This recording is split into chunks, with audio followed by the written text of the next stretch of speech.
Each presenter will have 10 minutes uh, for better understanding and visualization of the content.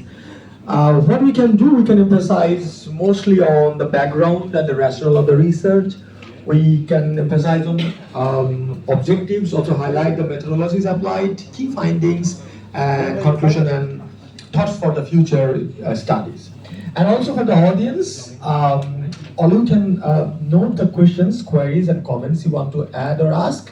And at the end of all the presentations, we'll have some time to ask and reply the questions. So now, the first presentation will be presented by Dr. Kanjana Kwanmung, Office of Agricultural Economics, Thailand. Introduction. As you all know that climate change impact damage not only crop production but also livestock and fishery, and it also affects the millions of farmers' livelihood. So to cope with this issue, climate smart agriculture is one of the approaches. It's as Dr. Kanchana that present, it mentions both mitigation measures and climate adaptation measures in agriculture.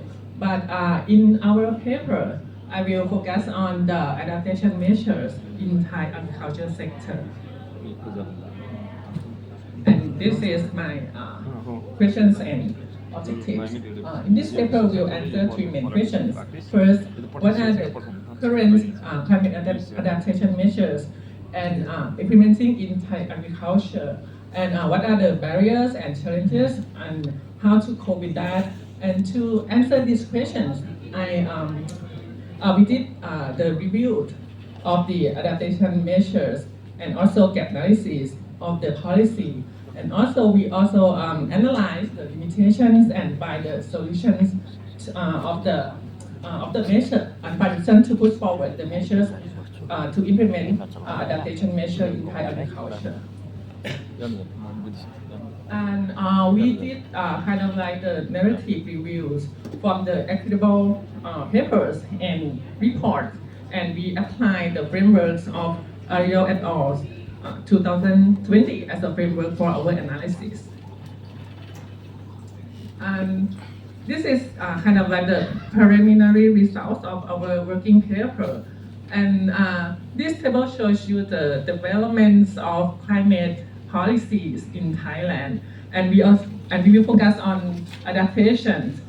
In Thailand, National Adaptation Plan or NAP is called as like the main policy for adaptation across all sectors. But in agriculture sector, Ministry of Agriculture and Cooperatives launched the Climate Change Action Plan for Agriculture sector. We call it CCAPA for using between 2023 to 2027. It is like Dr. Kanchana that presented. It is the kind of like the main policy for implementation of Thai agriculture for the measure. And this policy contains the adaptation measures, which aligns with the National Adaptation Plan that I mentioned earlier. And CCAPA is driven to the institutional structure. Specifically, it is the subcommittee set by the ministry, and under the subcommittee, there is a working group that is responsible for monitoring and evaluation of M&E of the plan of the measures. And this is the preliminary results. And these tables shows you the review of the adaptation measures implementing in Thailand, and also gap analysis outlined in CCAPA, and also outlined in the another one. It is FOC 5-year action plans. I'm not going to like go to the detail of the tables, but this table classified by the framework that I mentioned. It says Ariel et al. 2020, and we prioritize the measures based on the frequency identified in this plan. And I will go very fast on this. And from the analysis, we found that the measures related to improving knowledge and data information and also the water management is called it's considered as high priority in the plan. Followed by the measures related to crop diversification or farm management or risk management and capacity building is considered as the medium priority. However, the measures related to soil management, land management, and pest management are considered from the review as a low priority. And for the limitations of the plan, we our work is focused on the review of the study conducted in Thailand and also in the ASEAN country. And we found that it can characterize by by 4 groups. The first one is data and information, which is the need to improve the M&E system and also the expansion of the knowledge and technology based on the adaptation options. And the second one is about the policy integration and the collaboration among agencies. Because we found that there may be the policy that might not meet the local condition. And the third one is about the local engagement, especially for farmers in the local levels, because as Dr. Kachana said again, it's farmers tend to be unwilling to take the new practices because of aging and financial. They might hesitate to. The fourth one, they might hesitate to adapt to new technology because they without the financial support from the government. And for the discussions to overcome these issues, the first one is as we see on the tables, this plan also has already emphasized the importance of data and information, but there is a need to improve the accessibility of the farmers to the information, such as to the peer-to-peer learning. And the second is it is important to improve the policy integration and also the collaboration among the agencies, especially for the ministries. And also it is important to make sure that there is engagement of local communities in making the policy. And moreover, it is important to improve or explore the adaptation options and also improve the accessibility of knowledge on technologies based on the local conditions. And the third and the fourth one is it is important to improve the accessibility of farmers to the funding that invests in the technology that is benefit for long term. So, go to the conclusions.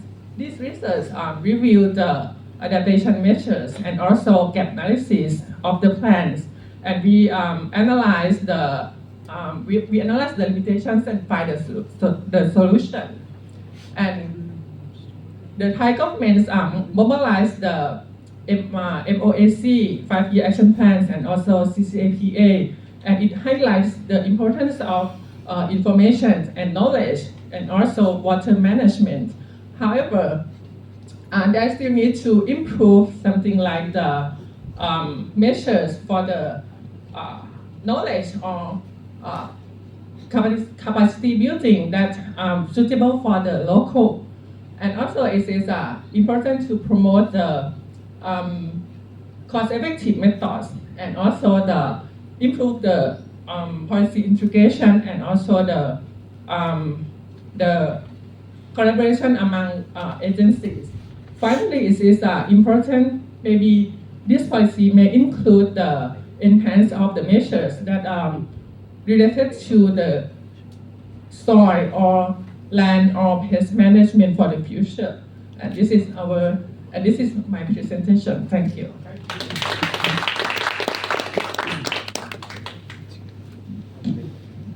Okay, thank you.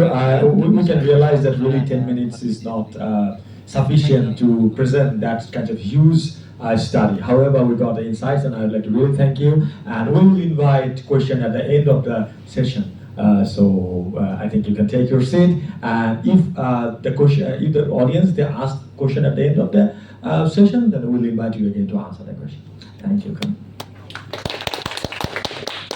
So that was really an insightful and practical study presented by the agricultural department.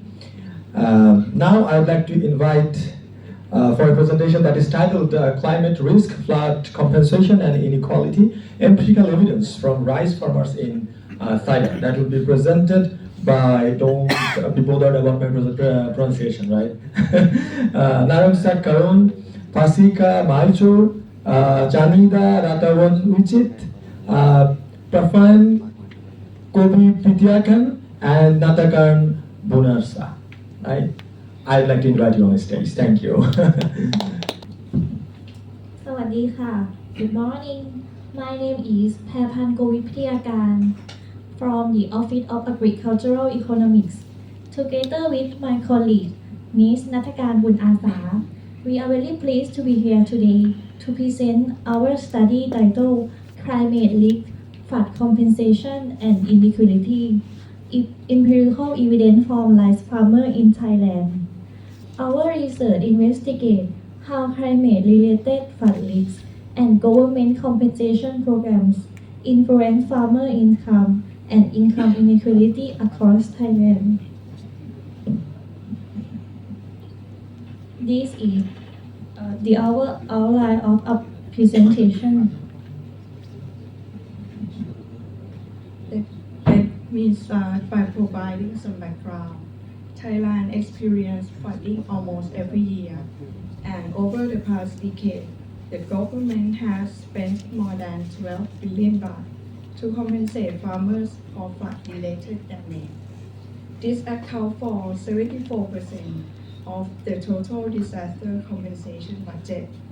However, the current compensation policy in Thailand uses a uniform rate compensation, which doesn't take into account the difference in actual losses among farmers.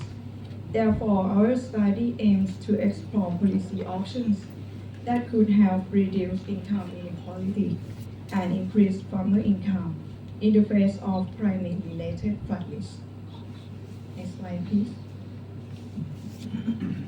These lead to our main research questions. First, how does flood risk affect the income of Thai rice farming households?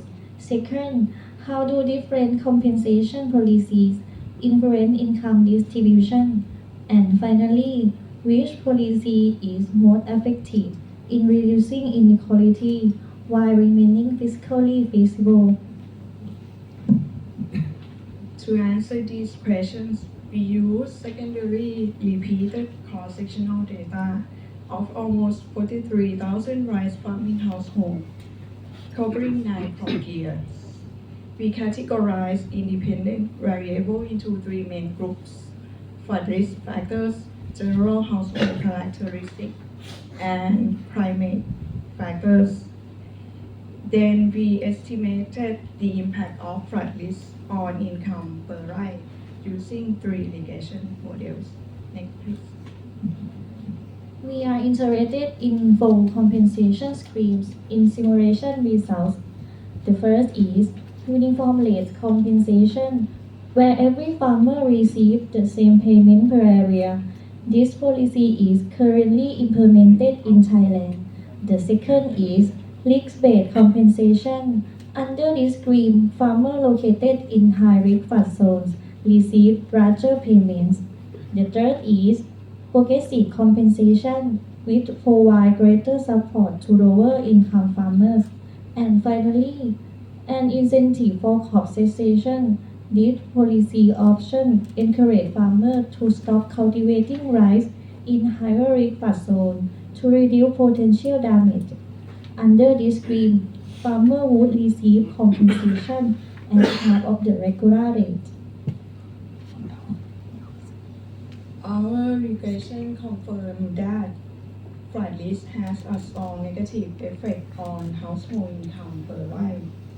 In particular, a 10 percentage point increase in farmland located in high-risk flood zone reduced income per wife by approximately 6.5 to 9.5%. Then turning to the simulation result, although compensation scheme raised farmers' average income compared to the baseline with no compensation. Among them, the incentive for crop cessation policy generates the highest income gain overall. Moreover, when focusing on reducing income inequality, this policy also performed best, with the Gini index decreasing around 0.15%. In conclusion, our study offers 4 recommendations. First, promote non-farm employment in flood-prone areas. Second, prioritize support for low-income and high-risk farmers. Third, link compensation programs with credit, insurance, and saving promotion programs. And finally, ensure that both the government and farmers share responsibility for adaptations. For future directions, future research should explore how flood risk, adaptation, and income inequality interact, as well as how farmers in high-risk flood zone respond, and what practical livelihood options they can transition to. Thank you very much for your attention.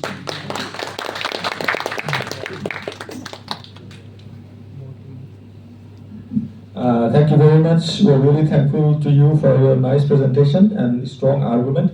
Most especially, it is really connected to the climate finance architecture right now, because now the debate is very strong whether we need to go to connect the grant or credit for compensation. So there we have some arguments, and I think it really ignites your thoughts, and we'll discuss about it at the end of the session. We have more three presentations in these sessions. Then we'll move on to the question answer session. Now I'm not sure about the third presenter. He is